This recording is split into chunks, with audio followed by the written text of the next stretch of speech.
Bismillahirrahmanirrahim. Assalamualaikum warahmatullahi wabarakatuh. Alhamdulillahi rabbil alamin. Wassalatu wassalamu ala asyrafil anbiya'i wal mursalin wa ala alihi wa sahbihi ajma'in. Subhanaka la ilma lana illa ma 'allamtana innaka antal alimul hakim. Rabbi shrah li sadri wa yassir li amri wahlul 'uqdatam min lisani yafqahu qawli, amma ba'd. Kasih pada al-fadhil imam, pengurusi ahli jawatan kuasa, tuan-tuan muslimin muslimat yang dirahmati oleh Allah Subhanahu wa taala. Pertamanya kita panjatkan kesyukuran kita kepada Allah Subhanahu wa taala kerana dengan limpah rahmatnya Allah Subhanahu wa taala beri kita sama-sama peluang berada di dalam majlis ilmu kita pada malam ni. Moga-moga kehadiran kita akan termasuk di dalam timbangan amal soleh kita nanti. Amin ya rabbal alamin.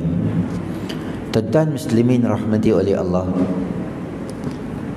di dalam bulan Rejab yang termasuk dalam bulan-bulan haram, bulan Rejab salah satu daripada bulan yang kita panggil sebagai bulan-bulan haram. Bulan haram ni ada 4: Zulqa'dah, Zulhijjah, Muharram, 3 bulan. Bulan 11, bulan 12 dan bulan 1 dalam Islam. Dan satu bulan yang jauh sikit, nama dia adalah bulan Rejab. Keempat-empat bulan ni ada nilai yang besar di dalam agama Allah Subhanahu wa taala. Kita panggil sebagai bulan haram. Kata Imam Baihaqi dalam kitab dia, wa baqiyat hurmatu syahrul hurum fi tad'ifil ujuri wal auzar. Bermula bulan-bulan haram itu mulia kerana Allah akan meningkatkan 2 kali ganda pahala kebaikan yang dibuat pada bulan-bulan tersebut. Demikian juga 2 kali ganda apabila orang buat dosa dan kesilapan. Jadi mai kuliah, mai ceramah di bulan Rejab lebih banyak dari di bulan-bulan haram, lebih banyak pada bulan yang lain. Semayang fardu, semayang sunat, tasbih, zikir di dalam bulan Rejab lebih banyak pahala daripada bulan-bulan selain daripada bulan haram yang 4 tadi tu, tak termasuk daripada Ramadan yang lebih tinggi darjah dia. Termasuk semualah nama kata baik, zikir, tolong orang ke apakah, beroleh kebajikan. Sama juga. Tunggu ustaz mai ceramah tak mai, bulan lain pahala juga. Bulan ni pahala lebih. Kalau maki ustaz mai lambat, contoh lah kan. Dia ni tak mai gini, contoh. Bulan ni pahala Allah bagi banyak-banyak. Dan bulan ni juga tuan-tuan muslimin rahmati oleh Allah, ada satu peristiwa yang saban tahun kita ulang, nama dia adalah peristiwa Isra' dan Mi'raj. Isra' dan Mi'raj ni dia adalah benda yang khariqul adah, benda yang di luar daripada kemampuan logik akal manusia. Dia bukan benda yang biasa, dia termasuk dalam mukjizat. Mukjizat dalam bahasa Arab maknanya apa? Asal daripada ajzun. Kan kita doa, Allahumma inni a'udzubika minal hammi wal hazan wa a'udzubika minal ajzi wal kasal. Ajzun tu maksudnya adalah lemah. Mukjizat ni maknanya apa? Apabila para anbiya alaihi salatu wasalam menunjukkan atau menzahirkan sesuatu mukjizat yang Allah beri kat mereka ni, para anbiya ni, maka orang yang berhadapan dengan benda tu akan lemah. Maknanya tak ada hujah. Dari segi bahasa tak boleh lawan, dari segi ilmu tak boleh lawan, dari segi logik tak boleh lawan. Semua benda, semua versi tak boleh nak berhadapan kerana lemahnya orang tu apabila berhadapan dengan peristiwa tu. atau dengan benda itulah. Nabi Musa dengan tongkatnya, Nabi Nuh alaihissalam selamat daripada banjirnya, Nabi Sulaiman, Nabi Daud dengan keupayaan melembutkan besinya, bercakap dengan binatang, burung dan sebagainya. Semua tu benda-benda yang manusia tak boleh buat, di luar daripada kemampuan manusia. Termasuk juga Isra' dan Mi'raj, salah satu daripada mukjizat baginda Nabi SAW, yang mana yang berlaku ni di luar daripada kemampuan akal logik manusia fikir. Kerana semua perjalanan tu berlaku dalam masa yang sangat ringkas dan padat, dan Allah Ta'ala sebut dalam lailan, diletakkan sebagai nakirah umum di situ, menunjukkan bahawa masa itu bukan sepenuh-penuh malam, tetapi sebahagian daripada malam sahaja.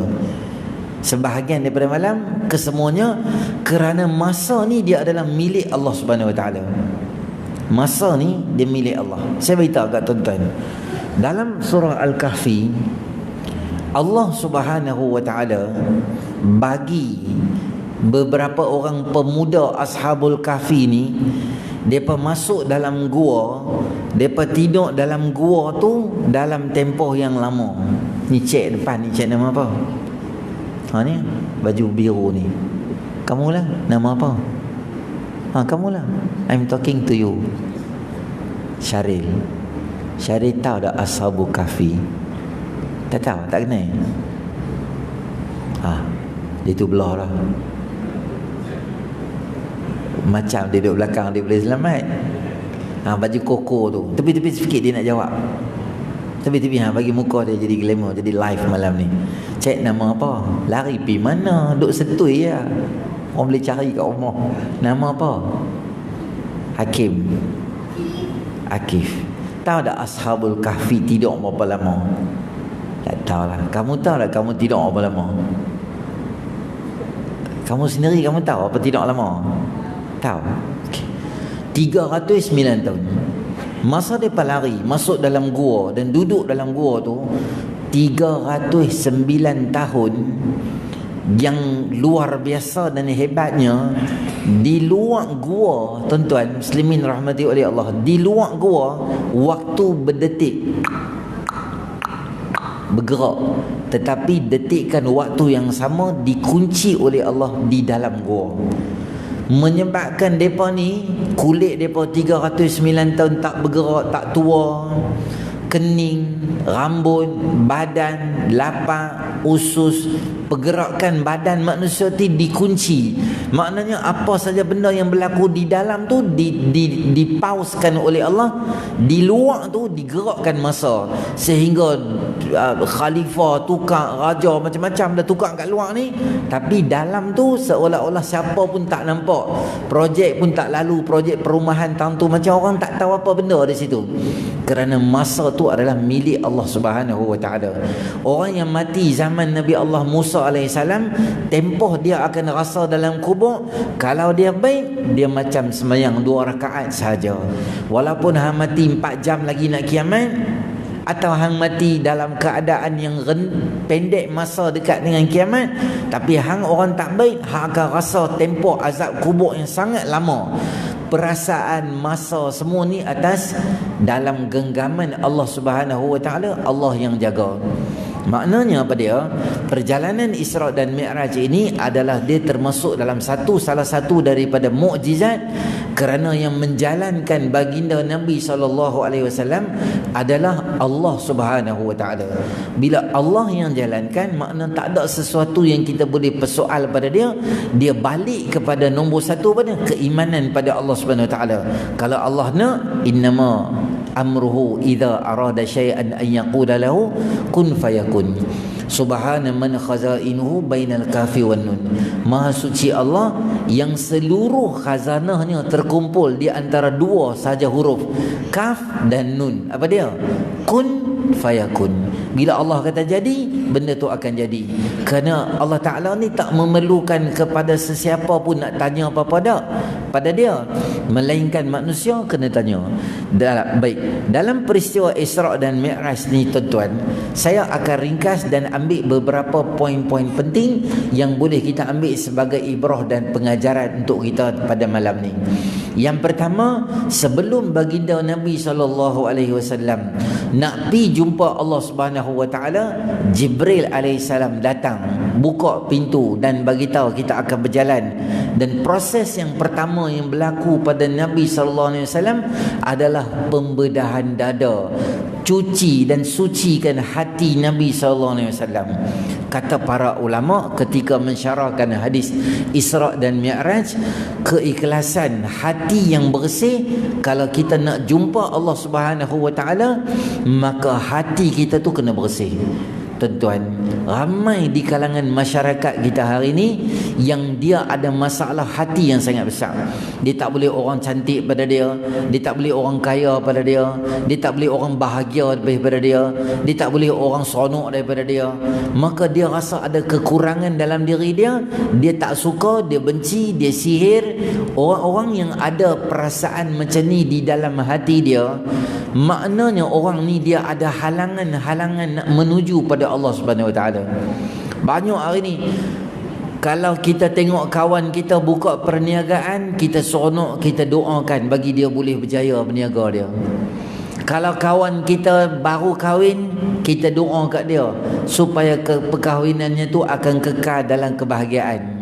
Kalau kawan kita buat benda yang baik, kita tumpang seronok. Tetapi kalaulah kita tengok orang kahwin ke, orang buka kedai, orang maju dalam perniagaan, isteri dia naik pangkat, suami dia naik pangkat, atau dalam bahagian dunia apa saja dia dapat, kita ada perasaan yang kita tak suka kat dia, maka hati kita ni ada masalah.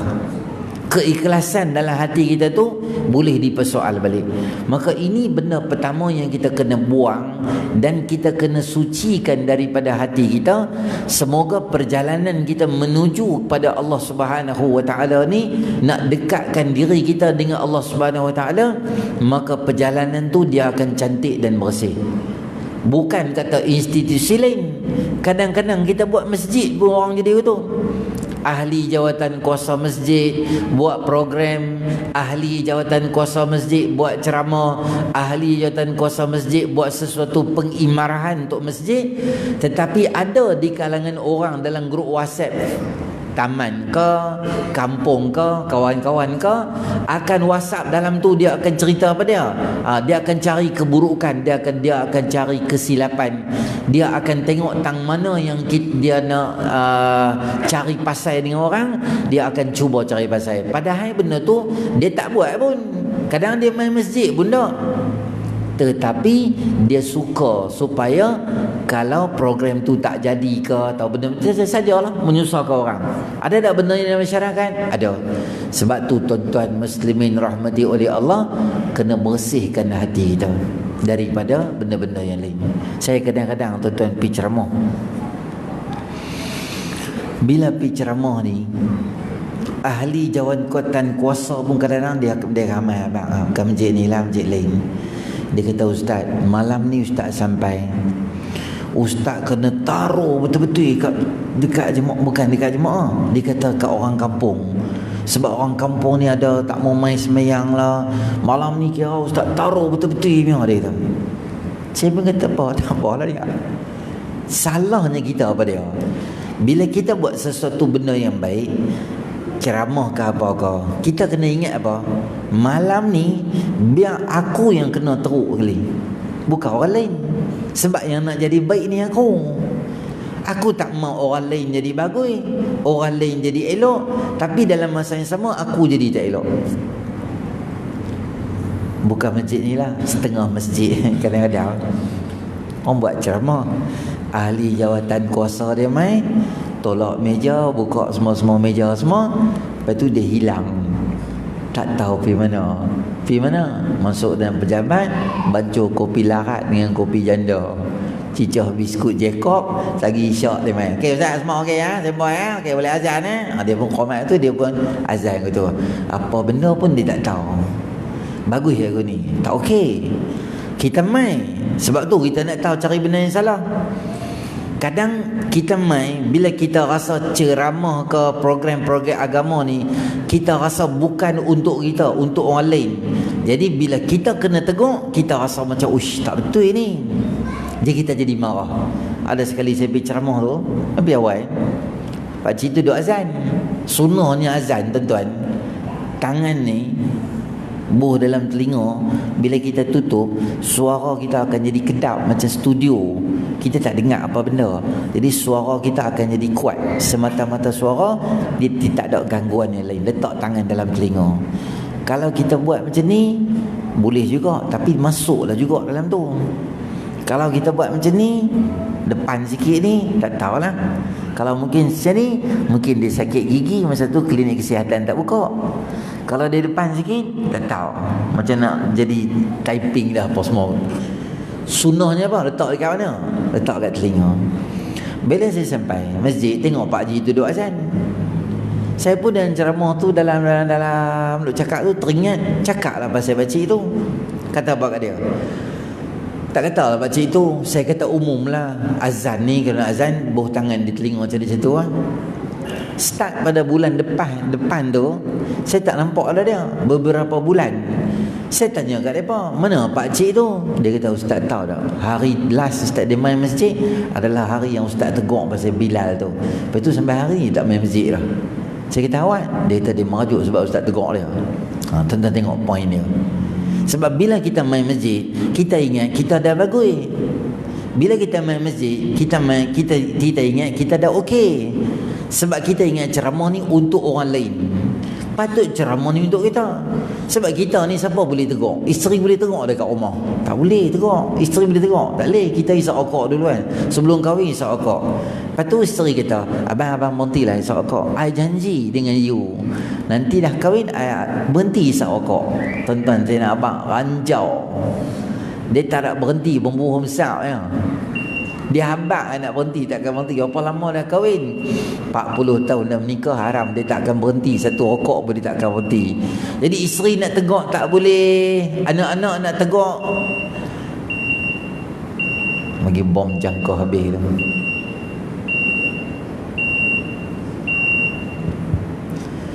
Anak-anak kalau nak tegur boleh tak? Tak boleh juga. Bapa ni, cikgu abang kata rokok tak bagus. Sekali bapa dia mengamuk kat dia lah, nak tegur. Yang nak tegur ni siapa? Ustaz-ustaz lah. Dia main masjid, kita tegur lah. Boleh mana tak boleh. Tak pernah lagi sejarah ustaz main tegur kat masjid, ustaz kena baling kursi tanpa lah. Kot masjid tuan-tuan jadi masjid pertama tak tahulah, tapi setakat lah duk pergi, dia pun tak kata apalah. Teguran, sebab benda tu dah tegur. Kadang ustaz-ustaz tegur ni, dia bukan satu benda apa. Kadang dia jadi kasar sikit, kadang dia jadi lembut sikit. Ada orang kita kena katuk baru dia jalan kerja. Ada orang dia habaq biasa pun dia boleh dah. Maka style ni macam-macam, style ustaz-ustaz ni. Maka kita main duduk dengar apa benda yang baik, kita boleh ambil.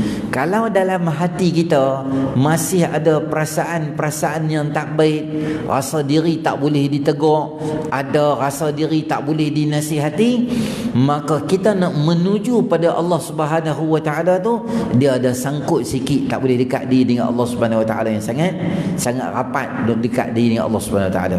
Tuan-tuan muslimin rahmati oleh Allah Subhanahu wa taala, baginda Nabi sallallahu alaihi wasallam setelah dicuci dan Nabi sallallahu alaihi wasallam dibawa satu tunggangan yang khas, yang tunggangan tu daripada buruk.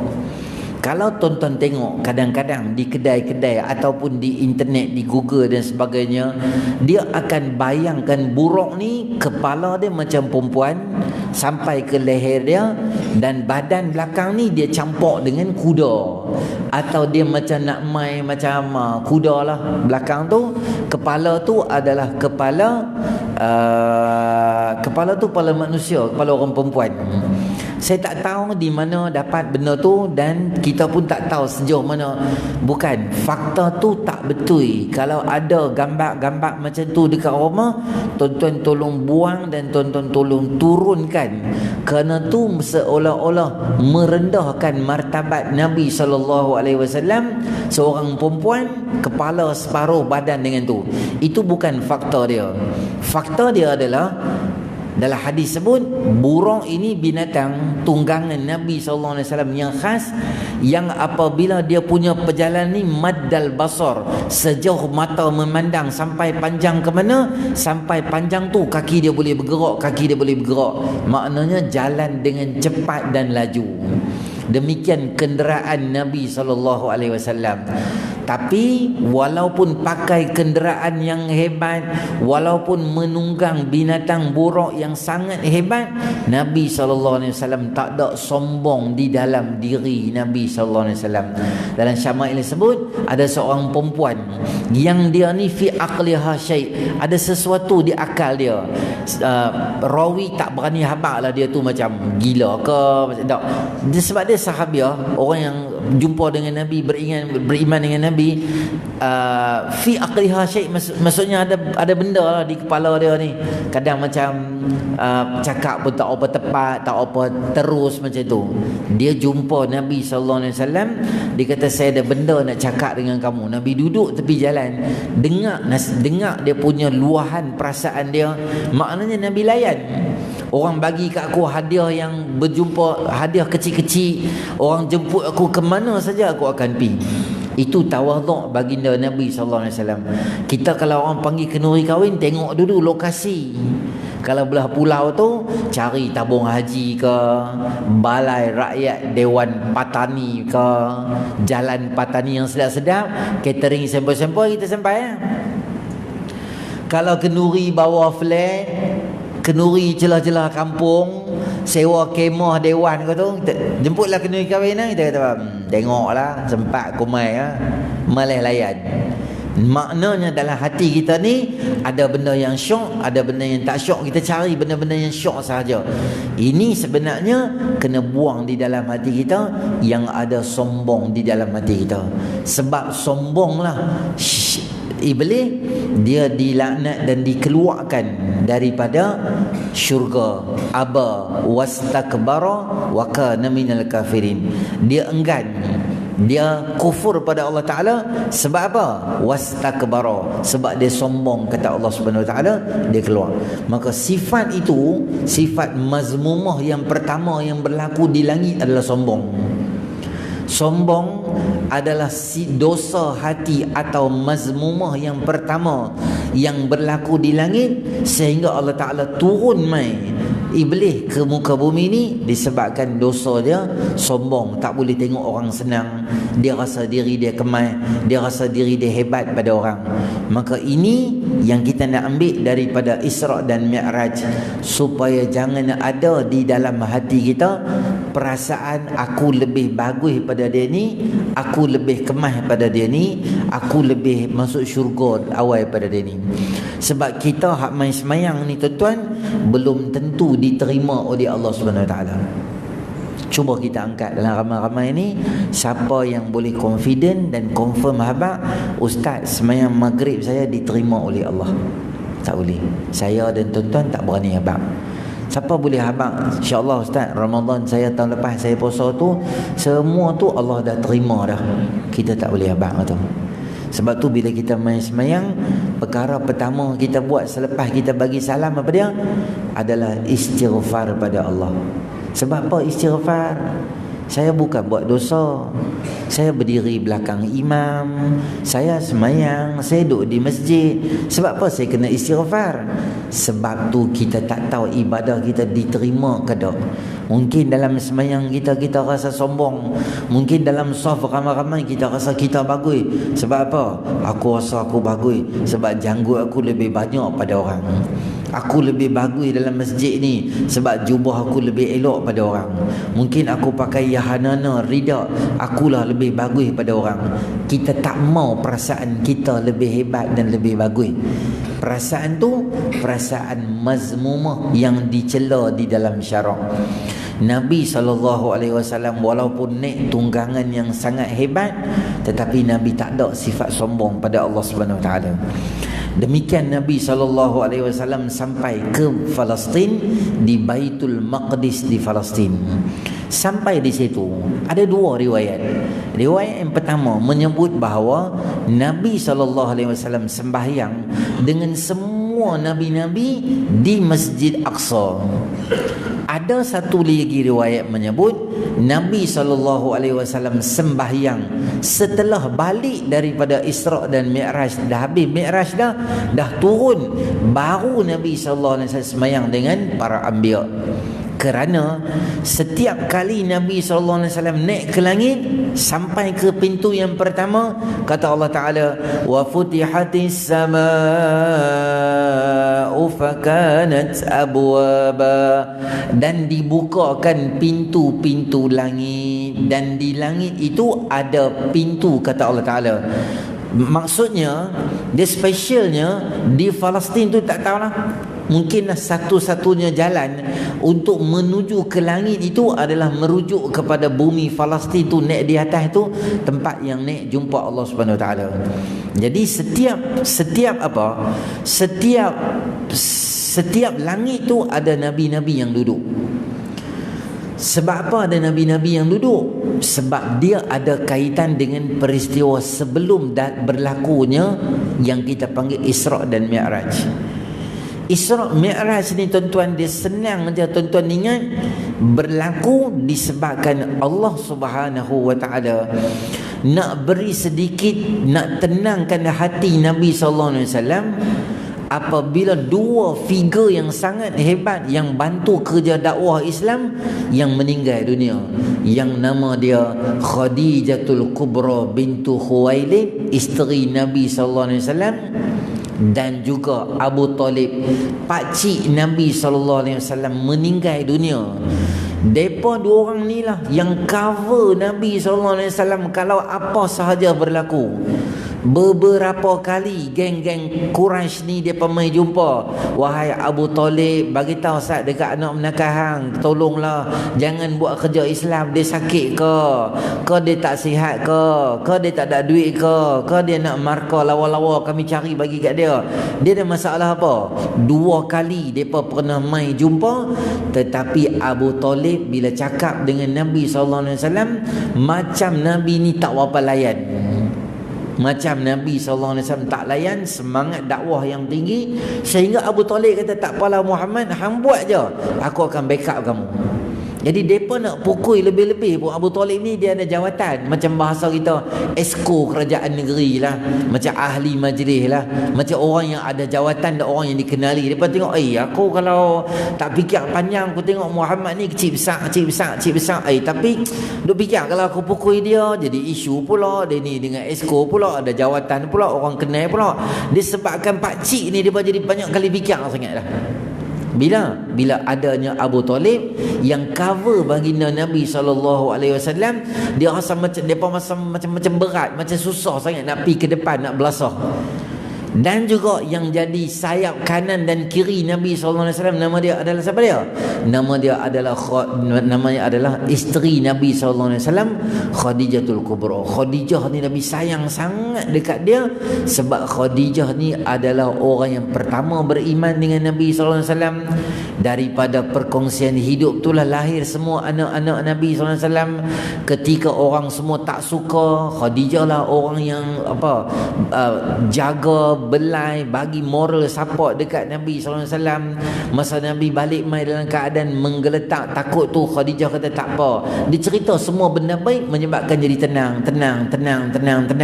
Khadijah jasa dia. Tuan-tuan, bila meninggalnya Khadijah radhiyallahu taala anha ni, Nabi SAW punya kuat ingatan terhadap Khadijah. Kata Aisyah, setiap kali Nabi sembelih kambing ke, ada lebihan daging dekat tangan, Nabi akan kata, pi bagi dekat kawan baik Khadijah. Bukan Khadijah aja Nabi ingat, kawan-kawan baik dia pun suruh bagi. Sebab hampa kawan dengan isteri aku sayang sangat dekat isteri aku, tak tahu nak tunjuk macam mana aku baik dengan isteri aku ni, bagi. Sehingga satu peristiwa, datang orang ke rumah Nabi SAW, ketuk. Nabi lari, Nabi nak pergi buka pintu. Sebab apa? Sebab ketukan tu, tahu siapa main? Adik Khadijah radhiyallahu ta'ala anha. Ketukan tu dia macam ketukan yang sama yang Khadijah kalau ketuk, macam tu bunyi dia. Punyalah Nabi sayang ni, Sampai Nabi SAW setiap gerak-geri ketuk pintu pun Nabi boleh ingat.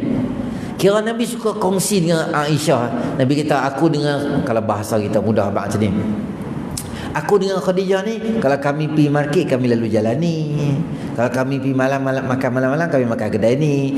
Duk cerita pasal pengalaman dengan Khadijah kepada Aisyah radhiyallahu taala anha. Sehingga Aisyah kata, bahasa kita mudah habaq, tak payahlah duk ingat kat dia lah, dia pun tak ada lah, pun dah berumur lah, sudah lah. Tapi cara Nabi balai balik, Nabi marah, tinggi suara, Nabi kata jangan hang banding hang dengan dia, sebab ketika orang tak suka siapa tak beriman, dia beriman. Nabi ulang tu lah, anak-anak aku semua lahir pada perkongsian hidup dia. Aisyah kata, sejak daripada aku tengok reaksi Nabi SAW bila aku cakap pasal Khadijah, aku dah buat keputusan aku takkan boleh menandingi sayangnya Nabi kepada Khadijah. Dalam hati Nabi ada satu ruang permanen yang aku tak boleh kacau. Ruang dalam bilik Nabi tu sayang dan cinta kepada Khadijah radhiyallahu taala anha. Tuan-tuan, bila ada isteri, bila ada Khadijah, bila balik-balik ni ada orang yang boleh luahan perasaan. Kalau kita sedih, balik cerita Abu Jahal buat macam ni, Abu Lahab buat macam ni, cerita dekat isteri. Orang geng-geng psikologi ni tuan-tuan, dia habaq, kalau ada masalah kita pendam masalah tu tak bagus. Cari orang, kita cerita masalah tu, walaupun masalah tu tak selesai, tetapi kurang-kurang ada orang, ada pendengar yang baik yang boleh bagi pandangan. Yang paling bagus adalah apa? Yang kata Nabi Allah Yusuf AS, qala innama ashku bathi wa huzni ila Allah, aku mengadu segala kesusahan dan kesedihan aku kepada Allah Subhanahu wa taala. Mengadu maksudnya luah, jangan tinggal benda dalam hati tu. Semua benda tu Nabi buat sampai bila? Sampai adanya Khadijah. Kira balik-balik letih-letih tu, bolehlah lenguh-lenguh kaki minyak gamat Langkawi ke apa, boleh lumur. Ada orang nak urut-urut belakang sikit, bancu ayak bila letih. Tetapi bila tak adanya Khadijah tuan-tuan, Khadijah ni dia level dia orang, dia business woman yang besar. Tuan-tuan bayang, masa dia duduk di Mekah zaman tu, dia punya bisnes bukan bisnes ada shop lot dalam, bukan dia ada booth di dalam shop lot pasar raya, bukan. Dia bukan sewa depan rumah dia, bukan. Dia punya bisnes worldwide. Dia ada kapal, dia ada staff dia meniaga di luar negara, meniaga ke Syam. Kalau bahasa kita, ambil barang pergi jual dekat Hanoi, naik kapal laut pergi jual kat Bangkok, naik kapal laut pergi jual dekat Indonesia, Sumatera. Maknanya bisnes tu luar negara. Dia business woman yang sangat berjaya dan ada nama, orang kenal, orang tahu, orang kenal dia. Kalau dia ada, orang jadi macam susah lah nak buat jahat. Katalah contoh, Nabi SAW duduk di hujung sana, geng-geng Arab Quraisy duduk di sini, mereka dah jumpa lah. Mereka kata dah Roger kawan-kawan bulan grup WhatsApp, weh jom aku dah jumpa dah Nabi, aku dah jumpa dah Muhammad, jom kita pergi belasah dia, bawa kayu hoki lah, rantai semua siap dah. On the way lalu tang ni, di tengah-tengah ni katalah duduk pergi tu, Khadijah lalu. Ni tangan ni, ada sinting ni kira nak pergi tumbuk lah, nak pergi rimbuk lah. Hari ni dua dalam satu lah, sama ada Muhammad kena atau aku kena, macam tu lah. Bila Khadijah radhiyallahu ta'ala anha lalu, punya besar penghormatan orang Mekah ketika itu pada Khadijah. Tangan ni boleh turun balik Alah, Khadijah lah pula lalu time-time ni. Nanti lain kali pula kira lain lah. Lagi tapi kena tarik balik saja aku tu Tak jadi. Tadi tu nak belasah sangat dah. Tak jadi belasah sebab apa? Sebab orang yang kita hormat sangat ada di hadapan mata. Sekarang ni siapa dia? Alah, siapa ulama-ulama ke apa kita nanti, ulama dia ni dia ada tadi macam sebab salah pula. Tak ya. Tak jadi tak sampai hati nak buku-buku depan dia. Dia jenis orang baik ke tu. Demikian Khadijah. Tetapi meninggalnya Khadijah dengan Abu Talib ni tuan-tuan, menjadi satu pesta untuk mereka. Macam Nabi sedih lah, awak dah, aku ni nak buat baik kat hampa, yang hampa marah aku buat apa? Wahai Allah, bukankah aku ni nak bawa mereka selamat daripada api neraka? Wahai Allah, tak adakah orang kat muka bumi nak hibur, nak apa, nak faham apa yang aku nak buat? Bukan aku nak marah mereka, aku nak bawa mereka masuk syurga. Awak orang kat dunia ni, kat dunia ni orang tak mau. Maka Isra dan Mi'raj berlaku ketika itu atas dua alasan utama. Yang pertama, wahai Muhammad, kamu ini Nabi, duta aku kat muka bumi, orang harapan aku, kamu kekasih aku. Kamu pengharapan kamu dengan aku, bukan pengharapan kamu dengan isteri, dengan manusia. Tak kiralah isteri ke pakcik ke, mereka manusia. Hang punya fokus adalah aku, sebab aku yang akan beri pada kamu segala kekuatan. Seolah-olah Allah nak ajak pada kita, orang yang sandak pada manusia atau sandak pada duit atau sandak pada benda lain, jawatan dan sebagainya, sandaran tu tak kukuh. Satu hari sandaran tu akan hilang. Hari ni tuan-tuan, saya bagi contoh dekat tuan-tuan. Ada orang dia jogging, dia letih sangat tu, dia pergi sandak. Dia pergi sandak kat mana? Satu dahan pokok, yang pokok tu nak reput dah. Dia sandak, maka pokok tu reput, jatuh, luka habis di badan dia. Ada seorang lagi, dia lari jogging, dia jumpa tiang, dia jumpa tembok tu baru simen, tak siap lagi. Dia pergi sandak di tembok tu, jatuh tembok tu, luka teruk dia. Ada seorang lagi, dia lari jogging, dia letih, dia cari tiang yang besar macam ni, yang kukuh, dia sandak di tiang tu. 3 sandaran oleh 3 orang. Sandaran pertama, pokok yang rapuh. Sandaran kedua, tembok tak siap lagi. Sandaran ketiga adalah tiang yang kukuh. Makna apa analogi saya nak bagi kat tuan-tuan? Dalam hidup ni tuan-tuan, ada masa kita lari, kita akan letih, kita akan penat dalam hidup kita. Tetapi kalau kita silap, kita pergi sandak dengan duit, sebab kita rasa duit tu boleh selesai semua masalah kita. Sebab ada duit banyak, lebih banyak senang kita dapat. Jadi kita usaha cari pulun duit sampai lupa pada Allah Ta'ala, sebab kita rasa duit tu boleh bawa ketenangan. Tetapi akhirnya sandaran kita tu adalah sandaran yang palsu, kerana duit tak kena mengena dengan ketenangan. Berapa ramai yang ada duit yang banyak, yang mati dalam keadaan yang hina. Ada di Jepun dululah tuan-tuan, tengok di internet. Saya ingat 2000 awal, sebelum 2005 2004, dia pemilik pasar raya macam Giant, macam Tesco sini, ada banyak kan, setiap negeri macam Maidin, macam tu lah, banyak. Dia duduk di tengah-tengah mall dia, HQ yang paling besar sekali. Dia pegang pistol, duduk di situ. Kira Datuk besar lah, Datuk Tan Sri, macam-macam lagi lah kalau bahasa kita di Malaysia ni. Tapi dia Jepun, millionaire duduk di situ. Polis, bomba, Jepun semua duduk lah. Orang ramai pegang telefon semua, jangan bunuh diri apa semua. Tak tahu apa masalah dia. Duit banyak, ketepang bagi. Otak ni mendidih, berkecai-kecai jatuh kat tengah-tengah tu. Padahal dia kaya, padahal duit banyak. Bila hati ni dia salah sandak, dia rasa duit tu boleh selesai. Duit tak boleh selesai. Dan duit ni tuan-tuan, dia tak akan pergi ke mana. Kata Nabi SAW, law anna bna adama utiya wadiyan mil'an min zahabin la ahabba an yakuna thaniyan. Law u'tiya thaniyan la ahabba an yu'tiya thalithan. Wala yasuddu jawfu bni adama illa turab, atau kama qala sallallahu alaihi wasallam. Andai sekiranya anak Adam diberi satu lembah yang penuh dengan duit, dengan emas, dia akan kata, alangkah baiknya kalau aku ada lembah yang nombor 2. Lembah ni macam stadium lah, penuh stadium ni emas. Dia akan kata, kalau aku ada nombor 2 lagi syok. Dapat dah nombor 2, dia akan kata, kalau kau ada nombor 3 lagi syok. Dan tidak ada sesuatu yang boleh menghilangkan keinginan anak Adam ini, kecuali apabila pasyak disumbat di dalam mulut dia dalam kubur, kata Nabi SAW.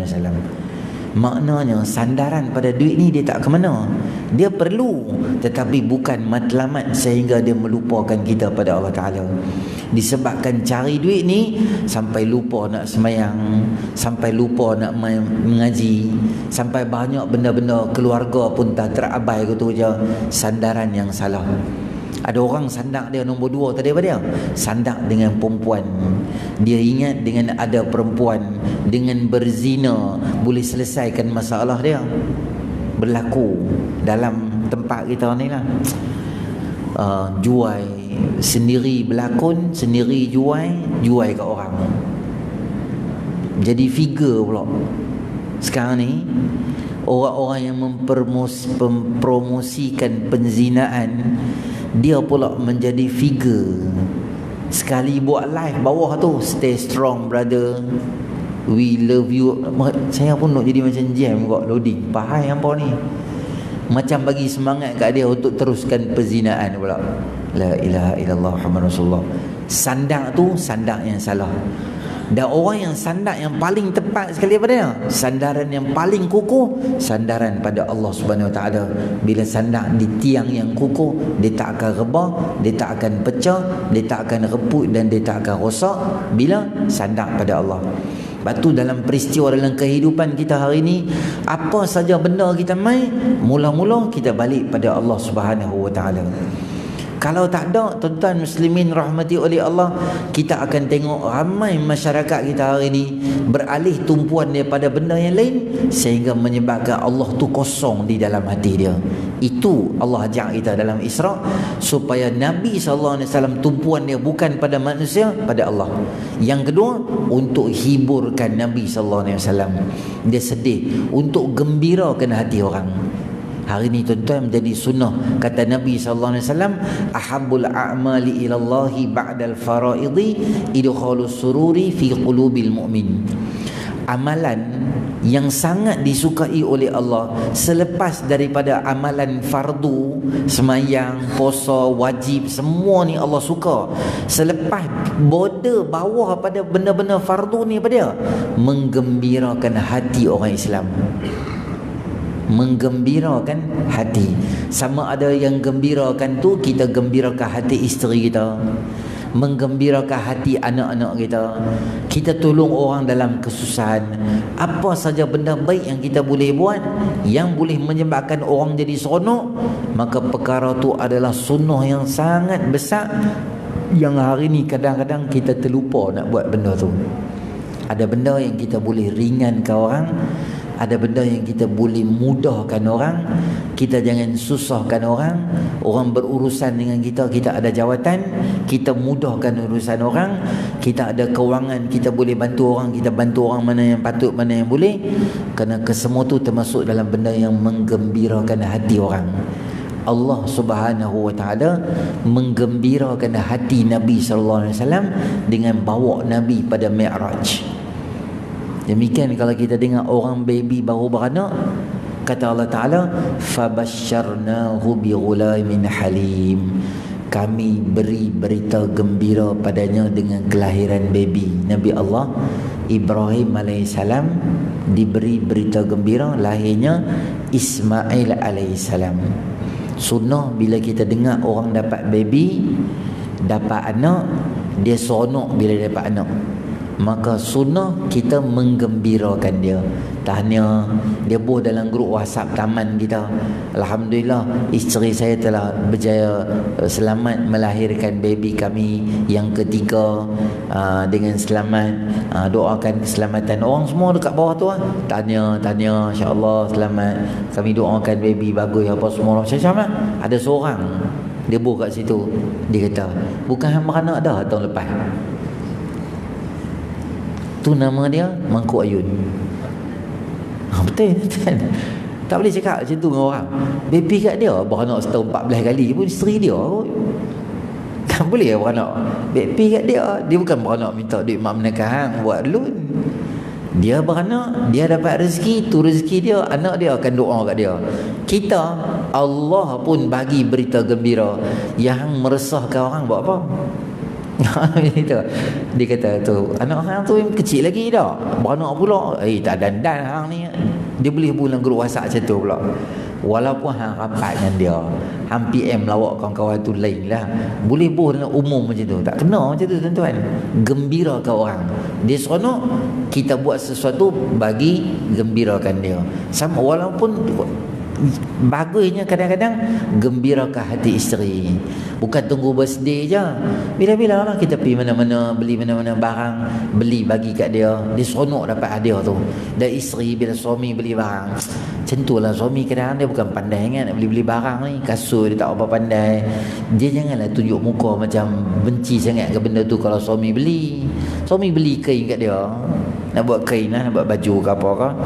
Dia kata kain apa, color macam orang tua-tua macam ni, tak pandai itu. Kawan tu lah dengan khusus lari keluar pisah dengan tak pandai apa semua. Katalah bagi satu benda yang menyeronokkan dia, suami, isteri, anak. Benda-benda tu dia adalah satu benda yang boleh menyebabkan orang jadi seronok, termasuk dalam sunnah Nabi SAW. Baik. Maka dihiburkan Nabi SAW bila naik jumpa Nabi Musa, jumpa Nabi Yusuf. Semua Nabi-Nabi yang Allah letak tu maknanya ada sebab dia. Jumpa Nabi Musa AS untuk apa? Untuk bagi tahu supaya wahai Muhammad SAW ni Nabi Musa. Jumpa Nabi Adam. Nabi Adam tanya siapa tu? Ini adalah Muhammad SAW. Selamat datang pada anak yang soleh dan Nabi yang soleh. Nabi Adam seorang je kata anak dan Nabi. Semua Nabi lain kata marhaban bi nabiyyin soleh, selamat datang pada Nabi yang soleh. Jumpa Nabi Musa AS. Sebab apa Allah letak Nabi Musa dalam 124,000 para anbiya AS? Ada 25 Nabi yang kita wajib kenal. Tapi tak semua Nabi yang ada dalam 7 Isra' dan Mi'raj ada sebab dia. Pertama Nabi Musa, antaranya Nabi Musa AS. Sebab apa? Sebab Nabi Musa AS adalah Nabi yang paling banyak teruk kena sama dengan Nabi dalam rangka untuk buat kerja dakwah ni. Nabi Musa kena teruk. Nabi Musa AS berhadapan dengan umat dia. Umat dia pun sama juga macam Arab Quraisy ni, lagi bebai. Apa dia berkata? Wa qalu lan nu'mina laka hatta narallaha jahra. Wahai Musa, kami takkan beriman pada kamu selagi kami tak tengok Tuhan direct depan mata kami. Bok mai Tuhan tok tang ni kami buat settle lah, senang lah. Kami malas lah cerita cakap dengan hang.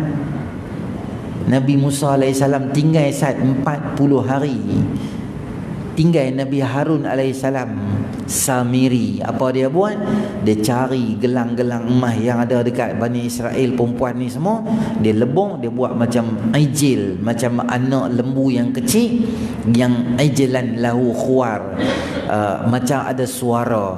Kata Hamka dalam tafsir dia, sebenarnya bukan dia buat keluar suara, tapi dia pandai buat lubang di depan mulut dia dan dibuat lubang di beberapa bahagian di belakang dia. Apabila angin mai, dia dempak, dia orang dengar bunyi tu macam ada suara, padahal dia tu adalah angin atas kebijaksanaan Samiri yang buat tu. Dia bukan hebat pun. Nabi Musa AS kata kat mereka, Allah baru je selamatkan hampa daripada Fir'aun. Hampa sendiri tengok laut terbelah. Fakana kullu firqin kattawdil azim.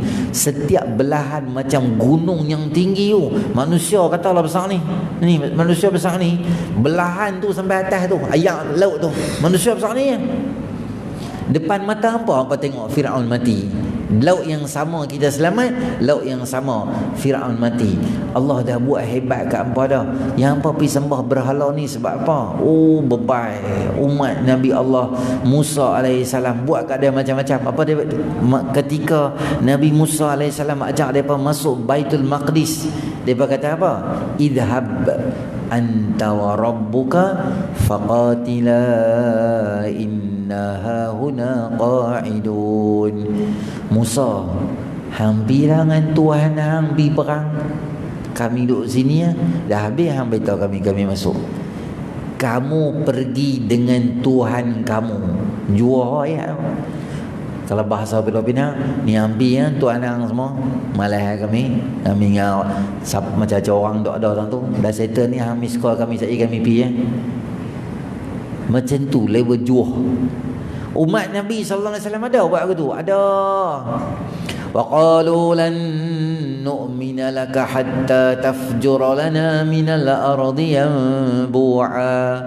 Wahai Musa, wahai Nabi sallallahu alaihi wasallam, kami tak akan beriman dengan kamu selagi mana kamu tak bawa keluar air daripada bawah tapak kaki kamu. Wahai Muhammad, kami tak mau cerita Nabi Ismail, Nabi Ibrahim buat keluar Zam-Zam kaki. Kami tak mau, kami semua cerita lama. Sejarah ya tahiyah kedua kami pun tak tahu. Lah macam ni Muhammad, tempat hang diri ni wa qalu lan nu'mina laka hatta tafjura lana. Boleh tak hang bawa keluar daripada tapak kaki hang sekarang ni untuk kami, hang hentak ke hang buat apa ke aku tak tahu lah, tapi kami nak ayak daripada kaki hang sekarang. Kami tunggu hang bawa keluar ayak, kami tengok kalau betul kami ikut cakap hang. Jenis demand direct terus macam tu ya. Umat siapa? Umat Nabi sallallahu alaihi wasallam. Bila Nabi tengok umat Nabi Musa, Nabi rasa apa? Nabi rasa dalam kerja dakwah ni memang macam ni. Bukan umat aku je yang panggil pelik ni. Nabi Musa pun Nabi sama jawatan dengan aku, dia kena teruk juga untuk Islam ni. Okeylah. Maknanya kalau buat kerja agama ni, kalau berhadapan dengan kesusahan itu normal. Setakat pakcik aku meninggal, setakat isteri aku meninggal, okeylah. Benda tu memang sebahagian daripada benda nak mendewasakan, nak staminakan iman aku. Nabi boleh faham macam tu. Naik atas jumpa Nabi Allah Yusuf alaihissalam. Yusuf alaihissalam, apa makna dia? Yusuf alaihissalam, siapa tak suka dia? Abang dia tak suka kat dia. Tampak kepala dia. Hamka dan tafsir kata umur dia 12 tahun. Depa bincang-bincangan Nabi Yaqub, kata nak bawa keluar sikit pada rumah, tak nampak pakai tampak kepala. Memang pasal ya bapak tak suka kami. Sepanjang jalan tu duk belasah dia. Tolak dan telaga. Buruk tepi jalan. Ada orang main ambil jual berniaga. Adik-beradik dia sama duduk dengan dia, sama bapa dengan dia, buat naya kat dia. Orang Pulau Pinang kata buat pedajai dia sungguh-sungguh. Bila Nabi sallallahu alaihi wasallam tengok Nabi Yusuf, aku ingat adik-beradik aku seorang yang tak suka kat aku. Aku tengok pakcik aku Abu Lahab, dia boleh baling kayu apa semua, tak suka kat aku. Maknanya kalau hang buat kerja Islam, penentangan tu datang daripada family, itu biasa. Hang buat kerja Islam, penentangan tu datang daripada orang kampung hang, itu biasa. Tuan-tuan buat ceramah orang kampung tak main, itu biasa.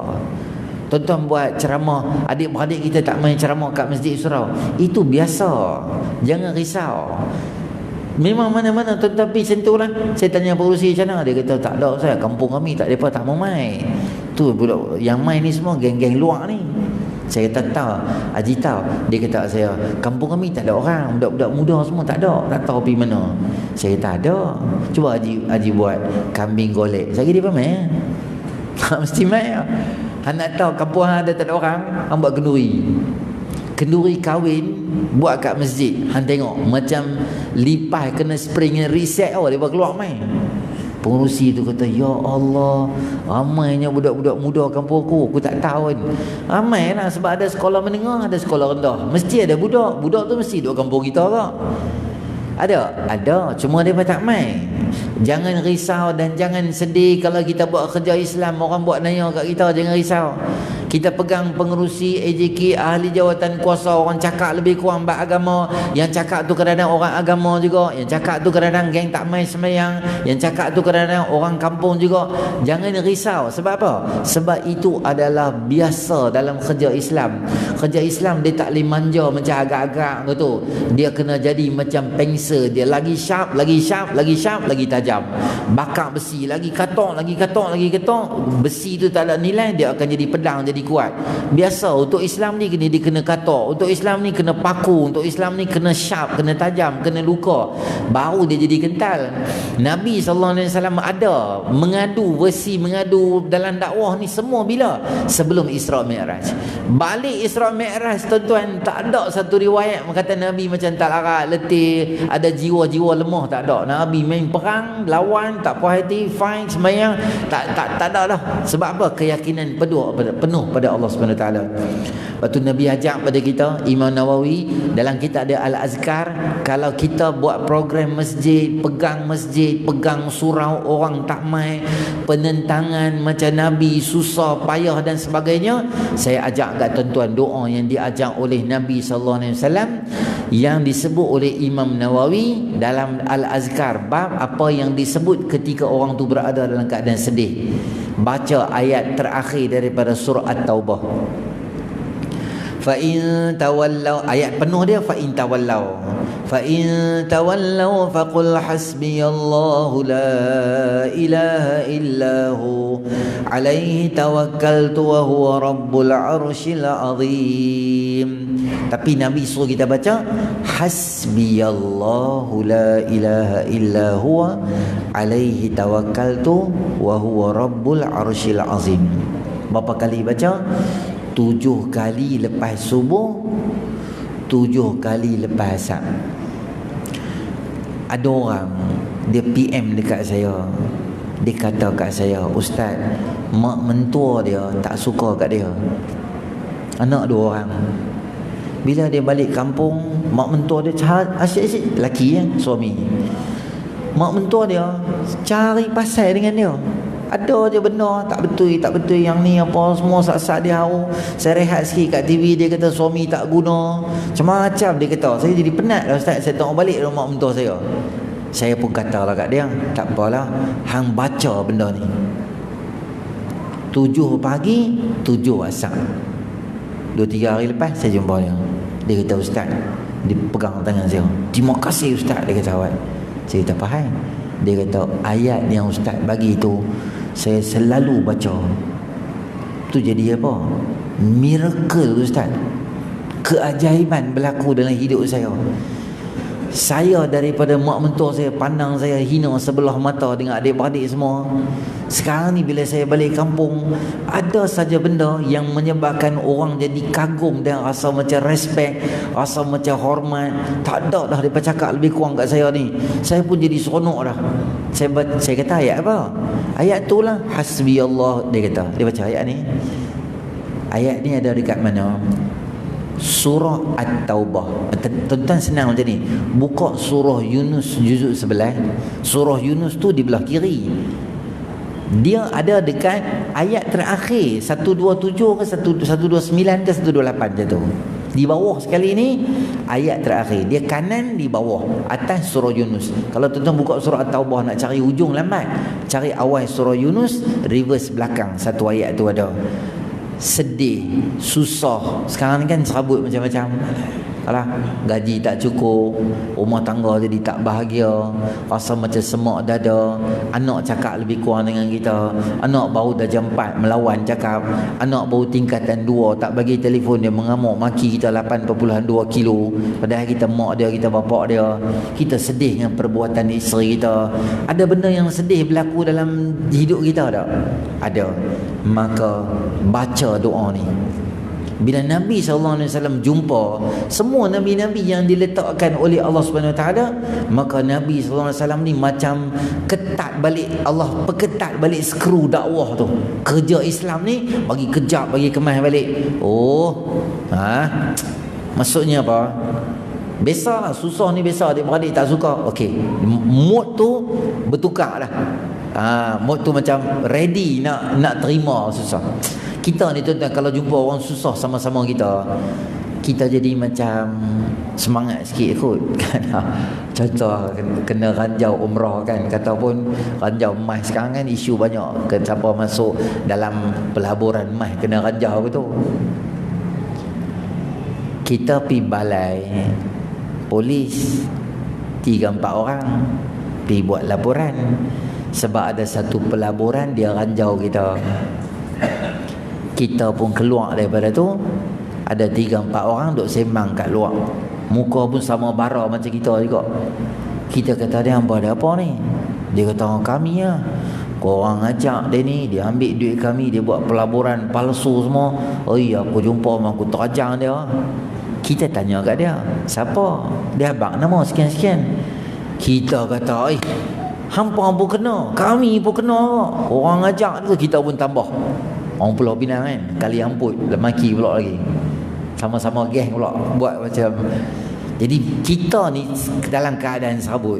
Bila kita jumpa kawan yang sama serabut dengan kita tu, dia jadi macam tenang sikit tau. Kita kata, hampa jangan biar, hampa lah, hampa pergi masuk buat laporan polis semua. Ui, depa pergi buat laporan polis. Balik dia geng, buat grup WhatsApp tentu kak, buat admin.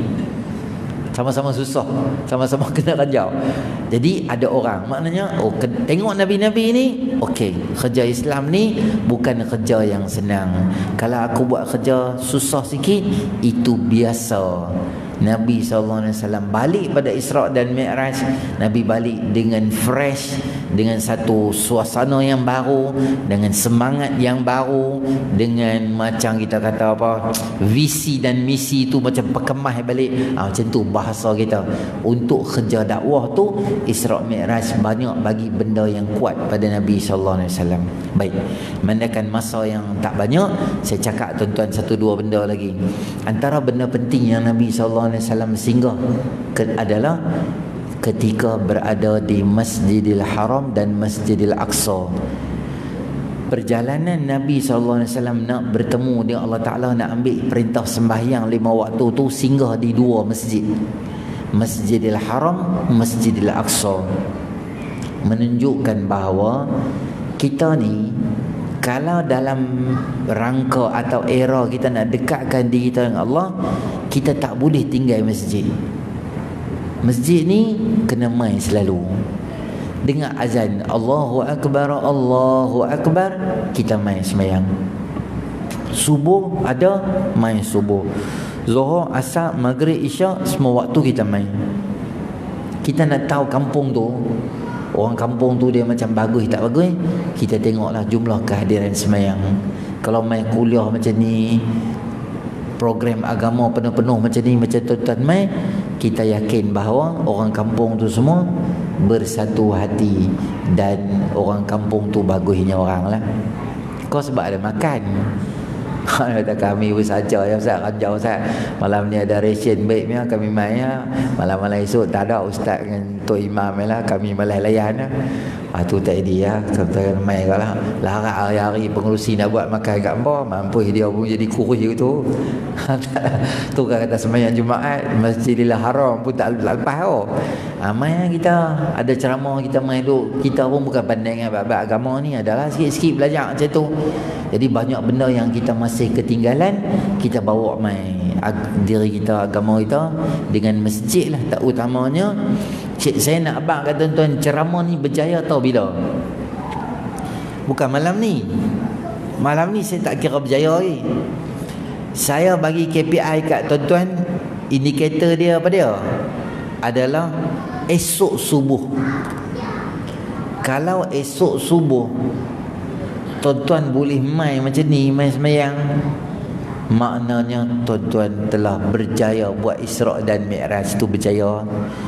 Tapi kalau esok slipper yang sama, motor yang sama, muka yang sama je main, hak muka baru tak main sebab kena kari ayam pas semua malam ni menyerap lena terus. Roti menggali, cicah kari daging semua, dia lena terus, maka Isra' Mi'raj kita bungkus kat tepi nyawa dia. Tak berjaya. Kena main. Kami main Ustaz. Kalau kami ada kempen subuh seramai Jumaat, baru kami main. Dan masalahnya Jumaat pun tak ramai. Macam mana nak kata subuh ramai? Tak apalah, kita kempen kita main lah. Tak kempen pun kita main lah. Larat kempen tiap hari. kempen adalah orang buat makan-makan sikit kan. Jadi tak apa, saya cadang kat tuan-tuan, kalau kita bagi makan dekat jemaah dengan dalam usaha kita nak tarik orang main semayang semua tu, tak apa, bagus.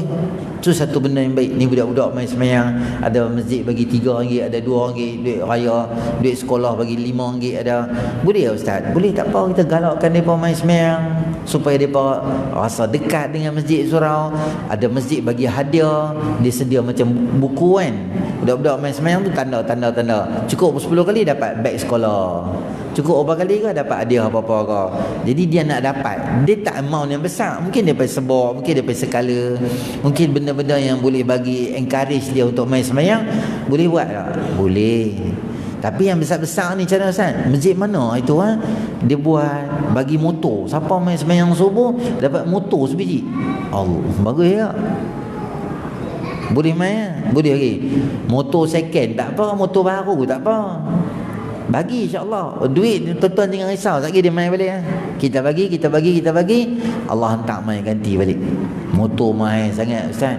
Motor main sangat, bagi berapa lah. Orang kampung kita ni tak gaduh motor. Hang si lemak dengan TO pun okey dah. Dia main saja seronok sembang gitu kan.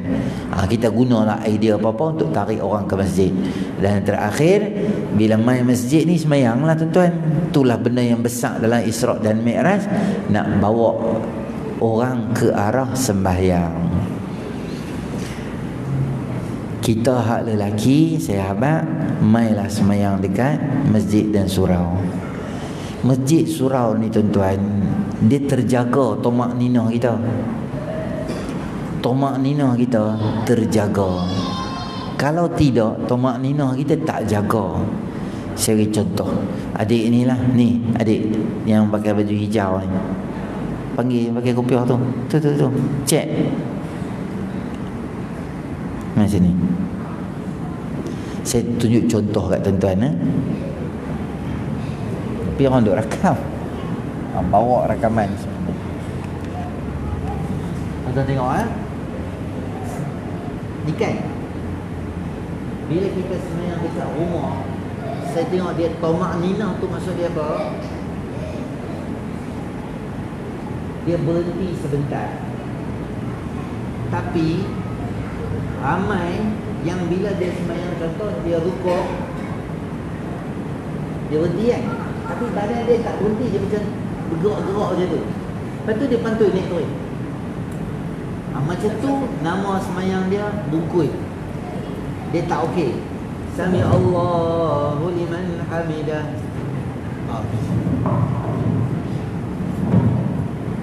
Bila dia kata Sami Allahu liman hamidah, tangan di sini, dia tak berhenti tangan dia. Lepas tu dia sujud turun. Maksudnya dia tak ada tomak ninah. Rukuk dia baca ni. Terima kasih pada model dan modul. Nama apa? Terima kasih. Saya tuan-tuan tengok saya contoh. Dia rukuk tadi. Allah Akbar. Gerak dia nak, dia tak berhenti. Terima macam jadi pandai ni boleh. Sami Allah liman hamidah rabbana lakal. Allah Akbar tu dia bantai tu. Dia tak berhenti. Biasa jadi macam ni kat mana? Semayang kat rumah. Semayang kat masjid dia tak akan jadi gitu. Sebab bila semayang kat rumah, kita nak cepat. Kita kalau kita semayang kat rumah, kita tak baca ada surah Dolly tu on the way. Amin pun dia mujuk aku baca amin. Aku banyak baca malai layan aku. Amin tu sini lah. Surah tak baca. Surah mesti. Dia baca surah tak baca. Cucak pakai apa? Habis Assalamualaikum saya lempar saja lompat, dia kata gila balik subuh. Jadi gitulah. Jadi gelap tu dia.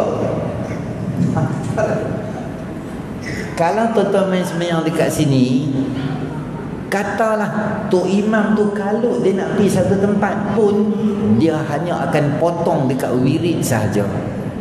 Paling-paling tak ada surah dia macam pendek sikit. Dia tak akan semayang macam dia tu semayang tarawih 20 rakaat 8 minit. Tu kan semayang. Tu nama dia jebon. tu exercise. 1, 2, 3, 8, 8 lagi, 1, 2. Tu kan semayang tu mengarut betul. Tenang. Dan orang perempuan, saya harap untuk Isra' Mi'raj ni, laki main semayang kat masjid, senang je hidup kita bahagia. Perempuan semayang awal. Zuhur azan 1:30, 1:30 tu ada dekat sejadah, semayang siap-siap. Asar azan pukul berapa? On time semayang. Isyak, maghrib pukul berapa azan? Semayang. Kita tambah satu sunnah baru dalam hidup setiap kali datang peristiwa kebesaran Islam. Semayanglah Ustaz, selama ni memang kami semayang. Zuhur semayang pukul 3.45, asar semayang pukul 6.55, semayang juga tu. Tapi semayang tu tak ada kualiti untuk cegah fahsyah dan mungkar. Semayang tu dia tak ada kualiti yang kemas untuk cegah fahsyah mungkar. Tapi kalau nak semayang cegah fahsyah mungkar yang elok tu, dia kena ada ciri-ciri semayang yang betul baru boleh. Maka Isra' Mi'raj ajak kita laki, saya nak abang semua jenis main masjid surah subuh esok lah. Ni adik-adik kita ni hampa boleh subuh esok hampa main boleh? Boleh hampa slow tak dengar? Boleh ke subuh esok? Kuat sikit boleh ke tak boleh subuh? Boleh lah. Kalau anak-anak boleh, kita besar-besar boleh juga lah. Muslimat belakang sama juga lah. Muslimat tak tahu apa jadi belakang, tutup terus semua, kan leno terus di belakang tu. Tidak tepah kawan tu main WhatsApp ke apa tak tahu lah. Jadi itulah beberapa benda yang boleh kita cakap berkaitan dengan Isra' dan Mi'raj malam ni. Minta maaf sangat terlambat ambil masa tuan-tuan yang panjang pada malam ni. Saya sangat rare dan saya pun tak tahu macam mana saya boleh terima jemputan hari bekerja di seberang. Saya jarang terima. Saya rasa tak pernah lagi terima. Mungkin masjid tuan-tuan special. Saya dah ingat tak apalah kot dekat ya. Dekat nama dia lekat terus. Jadi lambat dia tak bergerak terus. Mujur kat sini kalau dia Sungai Dua ke apa dia jauh lagi kan. Dia dekat je tak apalah. Dekat pun lambat. Tambah banyak-banyak, moga ada kebaikan atas pertemuan kita pada malam ni. InsyaAllah ada rezeki, ruang dan peluang kita akan bertemu dalam siri-siri akan datang nanti InsyaAllah. Jadi saya serahkan balik majlis kita kepada Al-Fadhil Tuan Imam yang mulia. Terima kasih.